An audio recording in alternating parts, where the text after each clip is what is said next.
নৈনম চিন্দন্তি শস্ত্রাণি নৈনম দহতি পাবক না চৈনম ক্লেদয়ম তপো না শোষয়তি মারুত অচেদ্য অয়ম দাহ্য অয়ম অক্লেদ্য অসুচ্য এবচ নিত্য সর্বগত স্থানুর অচল অয়ম সনাতন। দ্বিতীয় অধ্যায় 23 আৰু 24 নম্বৰ শ্লোক গীতা।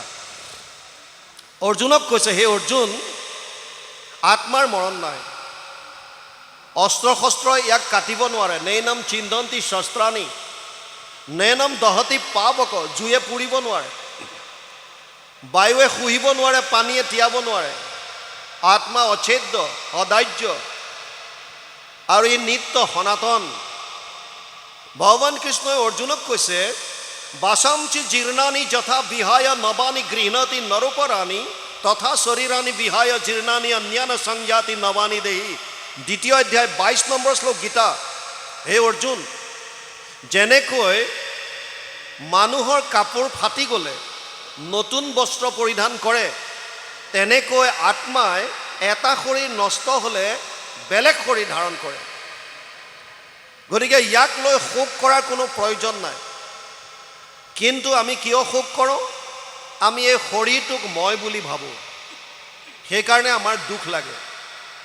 যিদিনাই আধ্যাত্মিকতাত অকণমান যাওঁতে যাওঁতে প্ৰভু ভগৱন্তৰ কৃপা হ'ব, গুৰুৰ দয়া হ'ব, যেতিয়া নিজে অনুভৱ কৰিব পাৰিব যে আচলতে মই শৰীৰটো নহয়, মই ইয়াৰ ভিতৰত থকা তত্ত্বটোহে, মই আত্মা, তেতিয়া আপোনালোকৰ এই যিবিলাক মৰণৰ প্ৰতি ভয় বা কাৰোবাক এৰাৰ ভয়, লাভ হানিৰ ভয়, এই ভয়বিলাক নাইকিয়া হ'ব। আৰু তেতিয়াই আপুনি নিজক বুজি পাব যে মই আচলতে এনেকুৱা এটা তত্ত্ব যিবিলাক এইবিলাক সাংসাৰিক একো বস্তুৱে মোক স্পৰ্শ কৰিব নোৱাৰে। বুজি পাইছেনে? সেইকাৰণে ইয়াত কৈছে, পঞ্চভূতি দেহ ইহে নষ্ট হৈ আত্মাৰ মৰণ নাই, হেন বিমৰিষি কৰৈ যিটো প্ৰাণী নথাকৈ শোকৰ ঠাই। শোক কিয় হয়? যেতিয়া মোহ হয়। মোহ কেতিয়া হয়? বৰ জানিবলগীয়া কথা। অৰ্জুনৰ বিষয়ে লিখিছে নহয়, শোক মোহ মহাপংক মাজে অৰ্জুন মগন ভৈলা দেখি। মোহটো কেতিয়া হয়?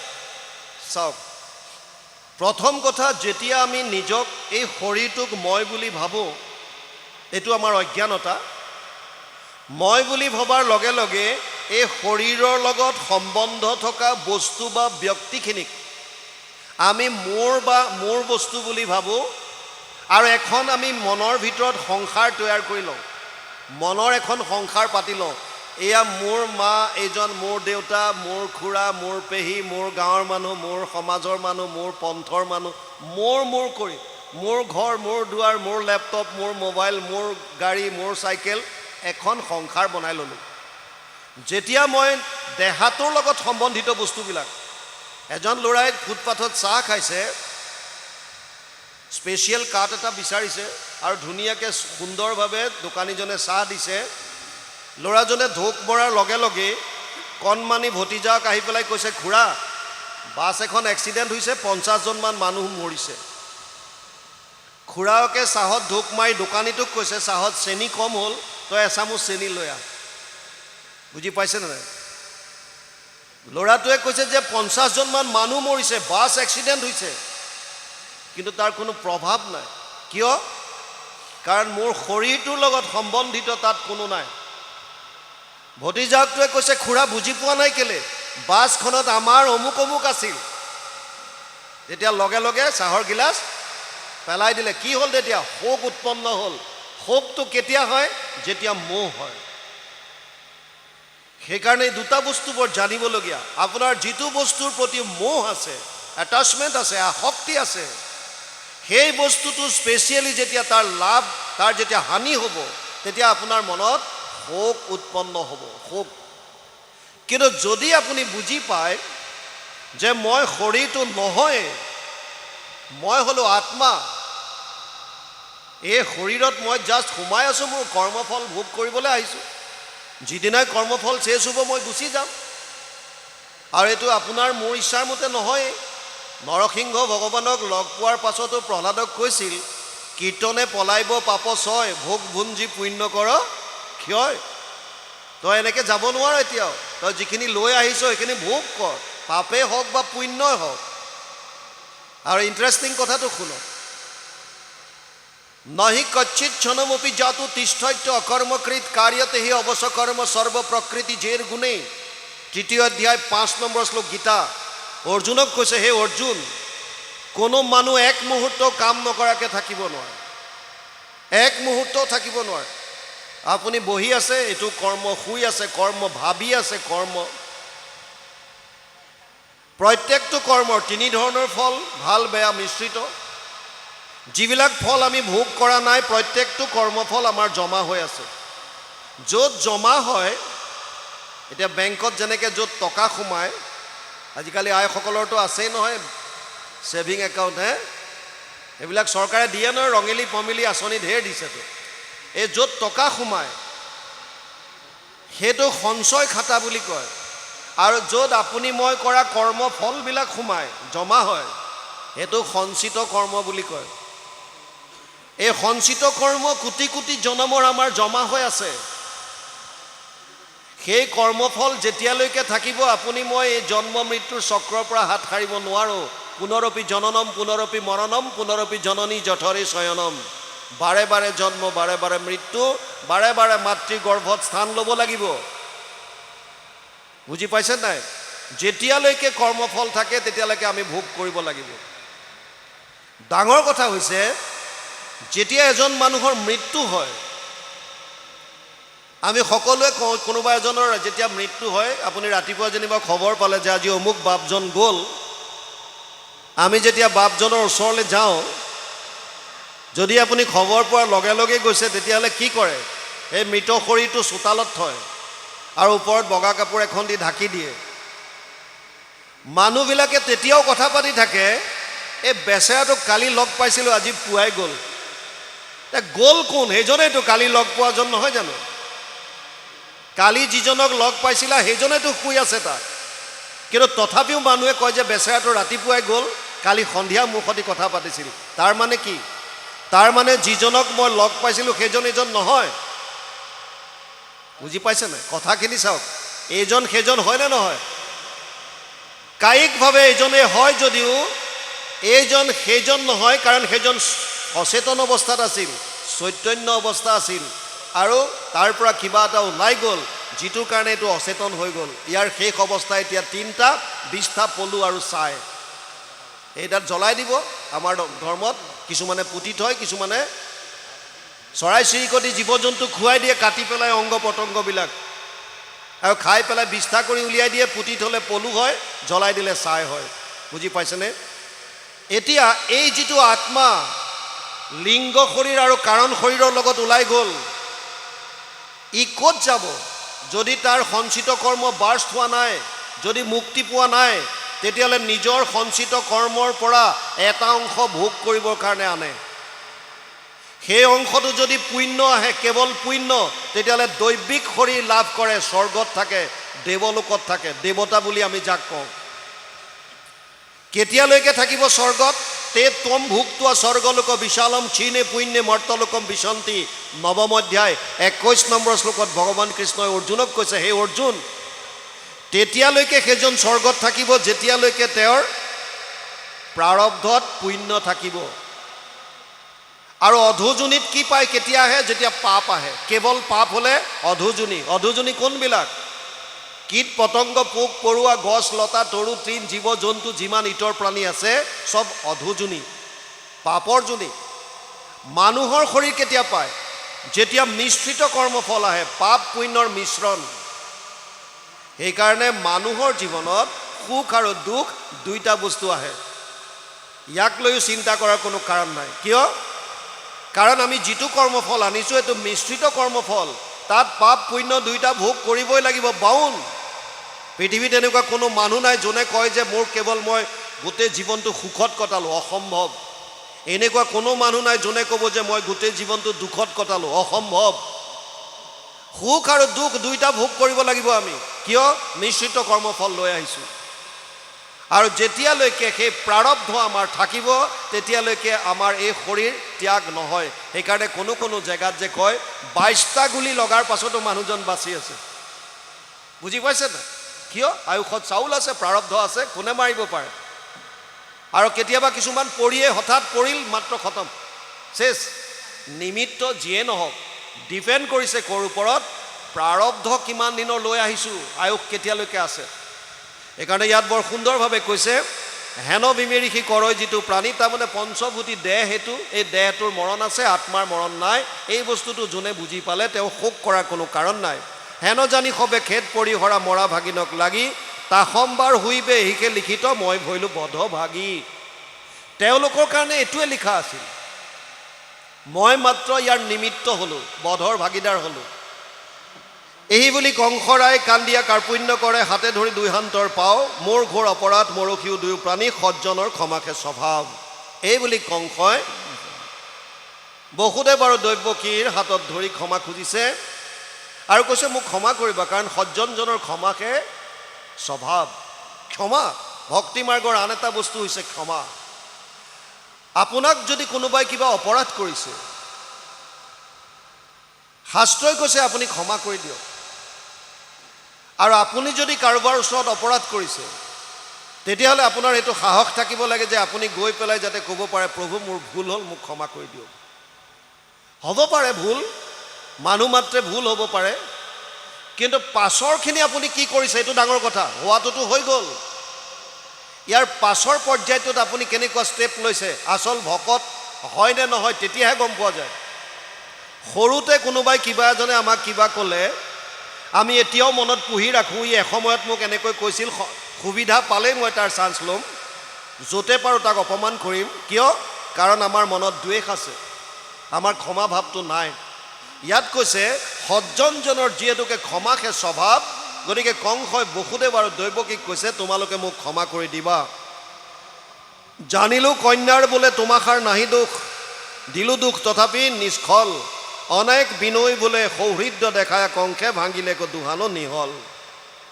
কংসই কৈছে মই কন্যাৰ কথাত মানে যোগমায়াৰ যেতিয়া যোগমায়াক ক'লে যে যিজনে তোক বধ কৰিব এইজনে অলৰেডি অৱতাৰ ল'লে তই মিছাতে বসুদেৱ দৈৱকীক দুখ দি আছ যেতিয়া গম পালে যে এওঁলোকৰ কোনো দুখ নাই সেইকাৰণে ইয়াত কৈছে জানিলোঁ কন্যাৰ বোলে তোমাষাৰ নাহি দুখ দিলোঁ দুখ তথাপি নিষ্ফল তথাপিও মই তোমালোকক দুখ দিলোঁ অনেক বিনয় বোলে সৌহৃদ্য দেখায় কংসে ভাঙিলেকো দুহানো নিহল তেওঁলোকৰ প্ৰতি সুহৃদয় দেখুৱাই তেওঁলোকৰ বান্ধি থোৱা এই শিকলি খুলি দিলে ভাইৰ হৃদিতাপ দেখি দৈৱকীক ৰন্ধনেৰি আঞ্চলে মুচিলা আখি মুখ বসুদেৱে হাস্য কৰি কংসক বুলিবে লৈলা মহাৰাজা তেজীয়োক দুখ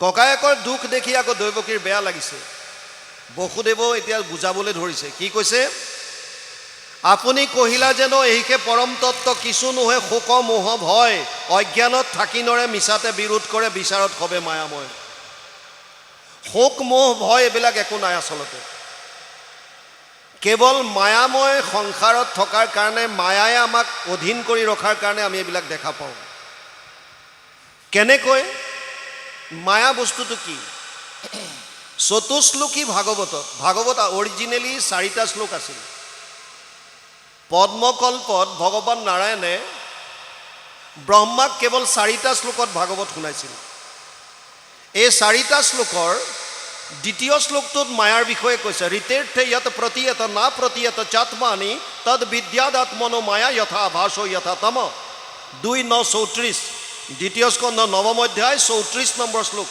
ভাগৱত তাত কৈছে আৰু গুৰুজনে ইয়াৰ সুন্দৰ অনুবাদ কৰিছে অবস্তুক দেখাওয় বস্তুক আৱৰি এহিকে মোহৰ মায়া জানা নিষ্ট কৰি নাথাকিতো যেন দেখি চন্দ্ৰমা দুতয় থাকিতো ৰাহুক যেন কেহুনে দেখয় সেই মতে মায়া আৰ কৰি ঈশ্বৰক আশাৰ বিষয় সদা দেখাওয় জীৱক মায়া মা সংস্কৃতত মা যিটো শব্দ মা মানে নাইকিয়া বুজায় মা ইয়া মানে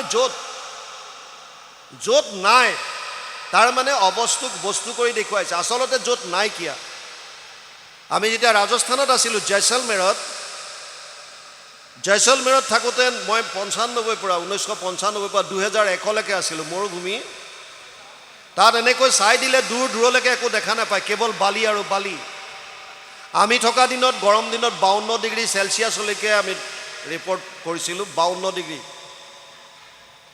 গৰম দিনত যেতিয়া দূৰলৈ চাই পঠিয়াওঁ তেতিয়া এনেকুৱা লাগে কিছু দূৰত যেন পানী আছে আপুনি ইয়াতো গম পাব আলকটৰা দিয়া ৰাস্তাত প্ৰখৰ ৰ'দত যেতিয়া দূৰলৈ একদম চিধা ৰাস্তা হ'লে কিছু দূৰত পানীৰ আভাস পাব। আচলতে এইবিলাক পানী নহয়, তাক কি বুলি কয়? মৰীচিকা। মৰীচিকা বুলি কয়। এইটো ঠিক মায়াৰ দৰে। আপোনাক দেখাত তেনেকুৱা লাগে যেন পানী আছে, কিন্তু আচলতে তাত পানী নাই। মায়া দুই ধৰণৰ, এক হৈছে জীৱ মায়া, এক হৈছে গুণমায়া। জীৱ মায়া দুই ধৰণৰ, এক হৈছে আৱৰণ, এক হৈছে বিক্ষেপণ।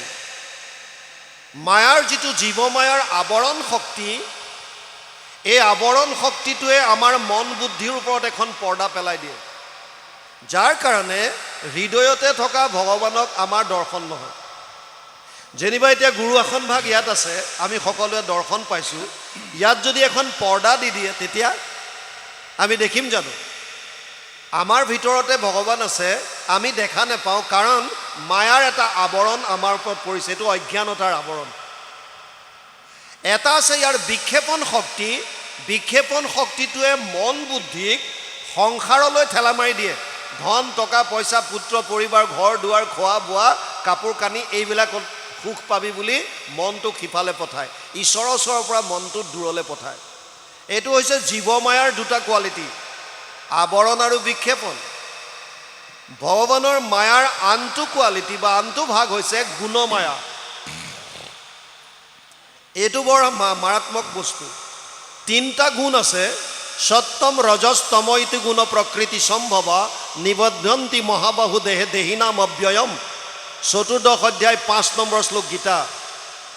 অৰ্জুনক কৈছে, হে অৰ্জুন, মোৰ মায়াৰ তিনিটা গুণ আছে, সত্য ৰজ আৰু তম। এই তিনিটা গুণে মানুহক পুতলাৰ দৰে নচুৱাই আছে। কেনেকৈ? তিনিটা গুণৰ পৰা আমাৰ মনলৈ তিনি ধৰণৰ ভাৱ আহে। সত্য গুণৰ পৰা সাত্বিক ভাৱ, ৰজগুণৰ পৰা ৰাজসিক ভাৱ আৰু তমগুণৰ পৰা তামসিক ভাৱ। সত্য গুণটো কেনেকুৱা? তত্ৰ সত্যম নিৰ্মলত্বাৎ প্ৰকাশকম অনাময়ম সুখ সংগেন বধনাতি জ্ঞান সংগেন চানঘ। 14 অধ্যায় 6 নম্বৰ শ্লোক গীতা। হে অৰ্জুন, সত্যগুণ নিৰ্মল, প্ৰকাশময়। ই জ্ঞান আৰু সুখৰ লগত আত্মাক বান্ধে, শৰীৰৰ লগত। গতিকে সত্যগুণ যেতিয়া মানুহৰ মনত বাঢ়িব, সাত্বিক ভাৱ যেতিয়া আহিব, এজন মানুহ ঈশ্বৰমুখী হয়, ভিতৰৰ পৰা অজ্ঞানতা নাশ হয়, প্ৰকাশ ভিতৰত প্ৰকাশময় হৈ যায়, জ্ঞানৰ পোহৰ বন্তি জ্বলে। সাত্বিক গুণ বঢ়াৰ লগে লগে এজন মানুহ ধীৰ স্থিৰ হয়। আপুনি একান্তভাৱে বহি থাকিব পাৰিব বহু সময়। আপুনি ঈশ্বৰমুখী হ'ব, জনকল্যাণ কৰিবলৈ মন যাব, দহৰ উপকাৰ কৰিবলৈ মন যাব। এইটো সাত্বিক ভাৱ। ৰাজসিক ভাৱ যেতিয়া আহিব, ৰজুগুণৰ পৰা যিটো ভাৱ আহিব, ৰজু ৰাগাত্মকম বৃদ্ধি তৃষ্ণা সংগ সমুদ্ভৱম তাম নিবধ্নন্তি কৌন্তেয় কৰ্ম সংগেন দেহিনাম। 14 অধ্যায় 7 নম্বৰ শ্লোক গীতা। তাত কৈছে, হে অৰ্জুন, যেতিয়া ৰজুগুণ বৃদ্ধি হ'ব, ৰজুগুণ কেনেকুৱা? ৰজু ৰাগাত্মকম বৃদ্ধি, আসক্তি বঢ়াব। মোৰে সন্তান, মোৰে পত্নী, মোৰে ঘৰ, মোৰ গাড়ী, মোৰ ঘৰ, চব মোৰ মোৰ মোৰ। আসক্তি বঢ়াব সংসাৰৰ প্ৰতি। আসক্তি বৃদ্ধি হ'লে, তাৰ হানি হ'লে মানুহে দুখ পায়। ৰজুগুণৰ প্ৰভাৱ, আসক্তি। আৰু কি বাঢ়ে? তৃষ্ণা আৰু লাগে, যিটো পাইছোঁ তাত সন্তুষ্ট নাই। এজন মানুহ ৰাতিপুৱা খোজকাঢ়িবলৈ ওলাইছে, গেটখন খুলিছে, এটা ক'লা বেগ দেখা পাইছে। বেগটোৰ অলপমান চেইনডাল খুলি চাইছে যে গোটেই 500 টকীয়া বাণ্ডেল ভৰ্তি। আৰু ইফালে সিফালে চাইছে, কোনো মানুহ নাই। লগে লগে বেগটো লৈ পেলাই ভিতৰলৈ আহিল আৰু ঘৈণীয়েকক মাতিছে, দুৱাৰ বন্ধ কৰি দিলে, পৰ্দা টানি দিলে। বিচনা এখনত গোটেই টকাৰ বাণ্ডেলবিলাক খুলি দিছে, গন্তি কৰাত লাগিল দুইজনে। 99,500 ওলাল, 99,500। আৰু মানুহজনে কৈছে, হে প্ৰভু, আৰু 500 দিয়া হ'লে পূৰা 1 লাখ হৈ যায়, আৰু 500। সেইটো হৈছে তৃষ্ণা। আমিও তেনেকুৱা। আপোনাক যিবিলাক ল'ৰা ছোৱালী কোনোবা কোম্পেনীত যায়, যদি ভাল টেলেণ্টেড হয়, তেতিয়া কোম্পানীৰ মানুহে তেওঁলোকক প্ৰথমতে সোধে যে তুমি কি বিচাৰা, কিমান আশা কৰা, চেলেৰী এক্সপেক্টেশ্যন কেনেকুৱা। যদি ল'ৰাটোৱে কৈ দিয়ে যে মই মন্থলি 1 লাখ টকা বিচাৰিছোঁ বা 12 লাখ টকাৰ পেকেজ বিচাৰিছোঁ ইয়েৰলি, একে এষাৰতে যদি কোম্পানীৰ মানুহজনে যদি য়েছ বুলি কয়, অ'কে হৈ যাব, 1 লাখ মাহিলী পাবা, তাৰ মনত ভাৱ আহিব, ধেত তেৰিকা মই ভুল ক'লোঁ নেকি, মই 1.5 লাখ মান ক'ব লাগিছে। বুজি পাইছে নাই? মানি ল'লে আমাৰ আশাটো আৰু বাঢ়ি গৈ থাকে, তৃষ্ণা। এইটো কিয়? ৰাজসিক ভাৱ। ৰাজসিক ভাৱ যেতিয়া মনলৈ আহিব তেতিয়া জাক জমকতাত বেছি গুৰুত্ব দিয়ে, সাত্বিক ভাৱটো কমি যায়। মোক মানুহে ভাল পাওক, মই যোৱাৰ লগে লগে মোৰ কাৰণে স্পেচিয়েল এখন চেয়াৰ হওক, মোক দিয়া জাপি, মোক দিয়া গামোচা স্পেচিয়েল কোৱালিটিৰ হওক, বেলেগতকৈ অকণমান বেলেগ হওক, মই অলপ স্পেচিয়েল, যশস্যা, নেম এণ্ড ফেম, এইবিলাক চব ৰাজসিক। আৰু তৃতীয়টো হৈছে তামসিক। তমস্তু অজ্ঞানজম বিদ্ধি মোহনম সৰ্বদেহিনাম প্ৰমাদ আলস্য নিদ্ৰাভি তন নিবধ্নন্তি ভাৰত। 14 অধ্যায় 8 নম্বৰ শ্লোক গীতাত কৈছে, হে অৰ্জুন, তমোগুণটো অজ্ঞানতাৰ প্ৰতীক। তমোগুণ বাঢ়িলে মানুহৰ মূলত 3টা কথা হয়। এক হৈছে প্ৰমাদৰ দৰে কাম কৰে, উন্মত্তৰ দৰে। কি কৰিব লাগে গম নাপায়, যি মন যায় তাকে কৰিব, উন্মত্ত, পগলা, প্ৰমাদ। দ্বিতীয়টো হৈছে তামসিক গুণৰ এটা বেয়া বস্তু হৈছে আলস্য ভাৱ। কৰিবলগীয়া কামটো পিছত কৰিম বুলি থৈ দিয়ে, ইংৰাজীত কয় প্ৰক্ৰাষ্টিনেশ্যন, পিছত কৰিম, পিছত। আৰু তৃতীয়টো হৈছে নিদ্ৰা, শুই থাকিবলৈ মন যায়। এই তিনিওটা হৈছে তামসিক গুণৰ প্ৰভাৱ, অতি ভয়ানক বস্তু। স্কুলৰ ছাত্ৰ ছাত্ৰী, অফিচৰ কৰ্মচাৰী, প্ৰায়বিলাকৰ এই কোৱালিটিটো দেখা পোৱা যায়। 10 মিনিট নালাগে এটা ফাইল উলিয়াবৰ কাৰণে ছিনিয়ৰ অফিচাৰলৈ আগবঢ়াই দিবলৈ, কিন্তু নিদিয়ে, পিছত কৰিম, থৈ দিয়ে। ছাত্ৰ ছাত্ৰীবিলাকে হোমৱৰ্ক দিছে, চিলেবাছ দি দিছে, আগতে পঢ়িব লাগে, পিছত পঢ়িম বুলি থৈ দিয়ে, পিছত চাম। আৰু যেতিয়া পৰীক্ষা আহি যায় তেতিয়া দেখা পায় যে মোৰ দেখোন চাবলগীয়া ঢেৰ হৈ গ'ল, মই চিলেবাছ কমপ্লিট নকৰিলোৱে।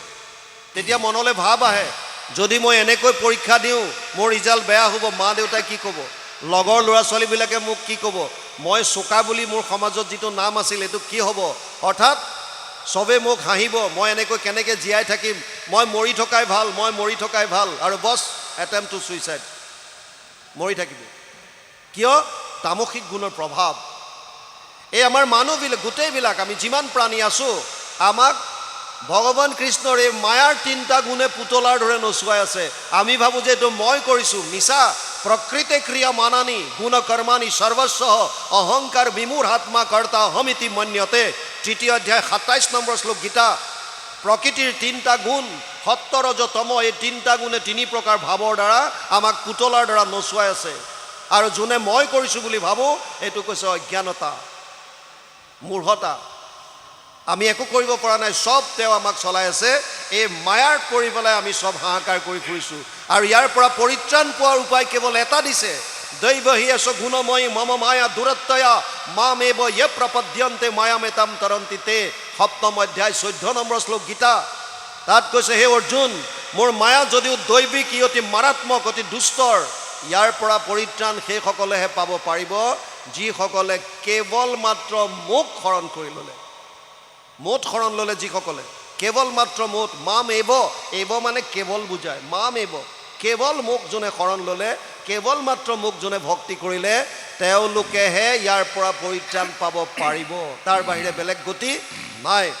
ইয়াত এতিয়া কৈছে, আপুনি কহিলা যেন এহিকে পৰম তত্ত্ব কিছু নোহে শোকমোহ ভয়, অজ্ঞানত থাকি নৰে মিছাতে বিৰোধ কৰে, বিচাৰত হবে মায়াময়। এই মতে দুয়ো প্ৰাণী বুলিলা আশ্বাসবাণী কংসে নিজ মন্দিৰক গৈলা, গুণন্তে গান্থন্তে তাৰ উঠন্তে বৈখন্তে আতি ৰজনী প্ৰভাত আঁকি ভৈলা। তাৰপাছত বসুদেৱ দৈৱকীক এৰি দিছে, কংস নিজ মন্দিৰলৈ গ'ল, নিজৰ গৃহলৈ গ'ল। আৰু এনেকৈ তেওঁ চিন্তা কৰি থাকোঁতে, উঠোঁতে বহোঁতে ৰাতি গৈ পেলাই পুৱা হ'লহি। মন্ত্ৰীগণ আনি পাছে কংসে কহিলেক কথা, যোগমায়া কহিলা যতেক, শুনি দৈত্যগণে উঠি ত্ৰিদশক ক্ৰোধ কৰি কংসৰায়ত বিনাৱৈ অনেক। ৰাতিপুৱা হোৱাৰ লগে লগে মন্ত্ৰীসকলক মন্ত্ৰণা কৰিবৰ কাৰণে মাতি আনিলে। আৰু যোগমায়াই যিখিনি ক'লে যে তোৰ বৈৰী, তোৰ পৰম শত্ৰু, যাৰ হাতত তোৰ মৃত্যু হ'ব, সেইজন ইতিমধ্যে অৱতাৰ গ্ৰহণ কৰিলে। এই কথাটো এতিয়া ইয়াৰ ওপৰত কি একশ্যন ল'ব, তাৰ কাৰণে মন্ত্ৰীসকলক মাতি আনি দ্বিতীয় দিনা পুৱাই এখন সভা কৰিছে। ইয়াত এতিয়া বিচাৰ হ'ব আৰু মন্ত্ৰীসকলে এতিয়া তেওঁলোকে নিজৰ নিজৰ মন্তব্য আগবঢ়াব। ইয়ালৈকে পদে কৈছে, তাৰপাছত আগবাঢ়িলে আমি আলোচনা কৰিম। কৃষ্ণ।